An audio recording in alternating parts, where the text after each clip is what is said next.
Yun, what's up? Ayan, kamusta mga utol, and then welcome sa video na ito.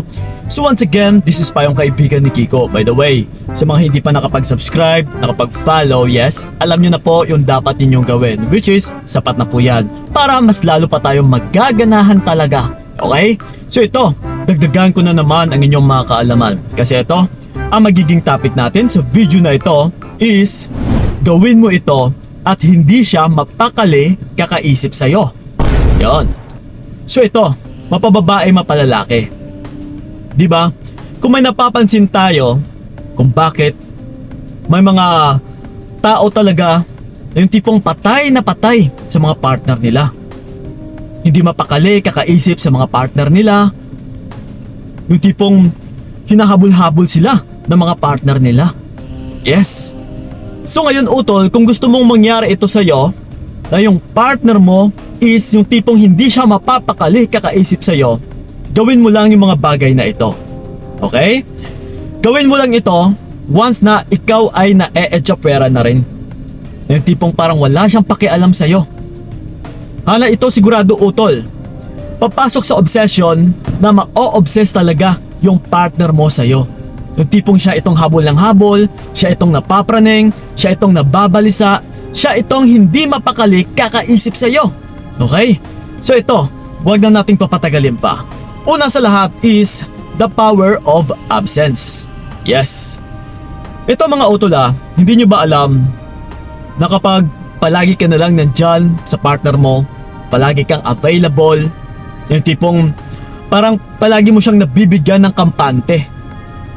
Yes, na nandiyan ka lang. Ito, mark my word, posible talaga na mawawala at saka mawawala ka sa isipan ng partner mo. Kampante siya eh. Alam niyang nandyan ka. Nasa isang tawag niya lang sa'yo ay nandyan ka kaagad. Yung tipong parang ikaw pa itong naghihintay palagi sa kanya. So paano mo mabibigyan ng palaisipan or paano mo mabibigyan na magkaroon ng pagmimiss yung partner mo sa'yo? Wala. So kailangan talaga utol is tanggalin mo yung presensya mo sa kanya paminsan-minsan. Magpaka-busy ka. You should create space utol sa relationship ninyo. Hindi naman sa sinasabi nating paghingi ng space na ganito katagal, no. Kundi sa isang araw is kailangan meron din kayong nilalaan na oras na magkaroon kayo ng pagkakataon or oras din sa sarili ninyo or sa bawat isa sa inyo. Okay? Hayaan mo siya na magpaka-busy siya and then ikaw is magpaka-busy ka rin. Hindi yung all the time is yung pinag-uusapan ninyo is about na lang sa relationship ninyo. Yung oras ninyo is about na lang din sa inyong dalawa. No. Kailangan is may kanya-kanya rin kayong gawain para mabigyan nyo rin talaga ng pagkakamiss yung bawat isa. Okay? So yon. And then ito, yung pangalawa is bawasan ang paglaan ng oras sa relasyon. Okay? Diba nasabi ko na rin kanina na bigyan mo talaga ng oras or ng panahon yung sarili mo or yung sarili ninyo sa bawat isa. Magkanya-kanya muna kayo utol. Ito like for example, pagdating kasi sa trabaho, diba yung partner mo like for example nagtatrabaho, and then ikaw ito ngayon is wala kang ginagawa. Wala kang ibang ginagawa kundi siya at siya yung iniisip mo. Nagme-message ka sa kanya, uy kamusta ka na dyan, bakit hindi ka nagre-reply?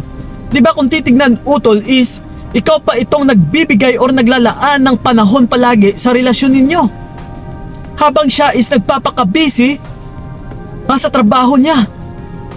So ikaw itong palaging nag-iisip sa kanya. So ngayon paano natin mabibigyan yung partner mo na hindi siya mapakali kakaisip sa'yo? Kagaya na rin sa pagchat-chat o kaya sa cellphone.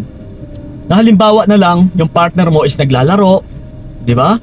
And then ikaw naman ito nakikita mo siya, uy online siya, bakit hindi ito nagre-reply sa akin? Di ba? So kung titignan is siya hindi umiikot yung isipan niya sa relationship ninyo. Andyan siya naglalaro. Pero ikaw ito is wala kang ibang inaatupag or iniisip kundi siya at siya. Naghihintay ka sa tawag niya, sa reply niya, na kung kailan siya mag-reach out sa'yo. So ngayon yung magiging talo dito is ikaw utol.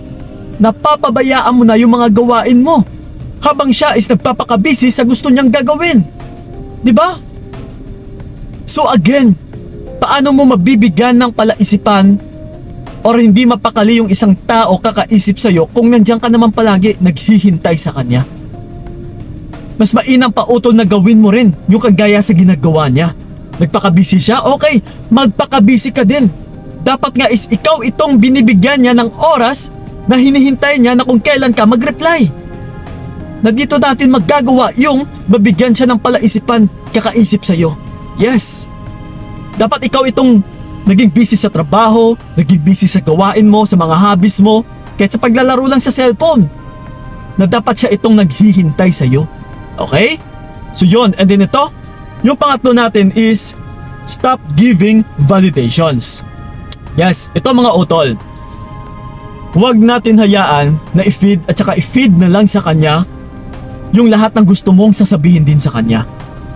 Dahil too much validations na maibibigay mo sa kanya ay talagang mae-echapwera ka ng partner mo. Wala na siyang hahalongkatin sa iyo eh. Lahat ng katanungan na gusto niyang malaman na kasagutan ay sinasabi mo. Kahit hindi na nga siya nagtatanong ay sinasagot mo na. Kailangan utol ay hintayin mo talaga na siya itong magtatanong sa'yo bago mo lang ito sasagutin. Yes. Kailangan is mabibigyan natin siya ng curiosity palagi. Maging mysterious ka.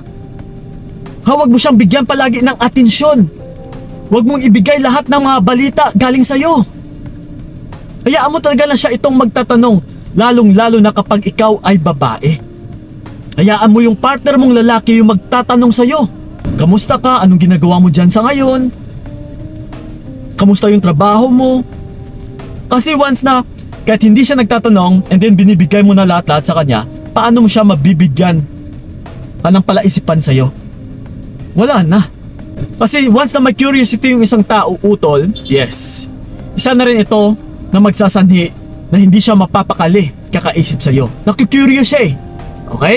So yon. And then ito, yung panghuli pa natin is push and pull. Okay? Naituro ko na rin yata ito dati na kailangan is pakitaan mo muna siya. Okay? Or paulanan mo muna siya ng affections. Paglalambing, magiging sweet ka muna sa kanya, na yung tipong paggising niya is wala ka na. Halimbawa na lang isang magkasama kayo sa kwarto kagabi, naglambingan, naglampungan, nagsindi ng apoy hanggang uminit na. So and then ito, pagdating ng umaga, yung tipong paggising niya is wala ka na. Diba? Kung titignan natin utol, kanino napupunta yung energy? Nasa sayo, sa taong nag-pull away, sa taong umalis ng mas maaga. Kasi kung sino yung naiwan, siya itong mabibigyan ng palaisipan. Uy, pagising ko wala na siya. Sana kaya yun? Ano kaya yung ginagawa niya? Bakit kaya bigla siyang umalis? Yes. So it means, once na nagpapakabisi ka para sa sarili mo utol, ay mabibigyan mo talaga ng curiosity palagi yung partner mo. So again, once na naku-curious siya is, yung tipong hindi talaga ito mapapakali kakaisip sa'yo. So kung gusto mo talaga mangyari ito utol, gawin mo lang yung mga bagay na ito, na sigurado, yung partner mo ay mababalisa or mapapraning kakaisip sa'yo. Sa hinahangad mong kagaya sa ibang tao, kung bakit sila hinabol-habol, kung bakit na-o-obsess yung mga partner nila, okay? Mangyayari na po ito once na nagawa mo yung mga gawain na pinagsasabi ko. Okay? So yun lang po mga utol, sana'y nakatulong talaga yung video na ito. Maraming salamat ha, so ingat kayo. God bless and babush! Binigay ko lahat para wala kang masabi. Kaya nga hindi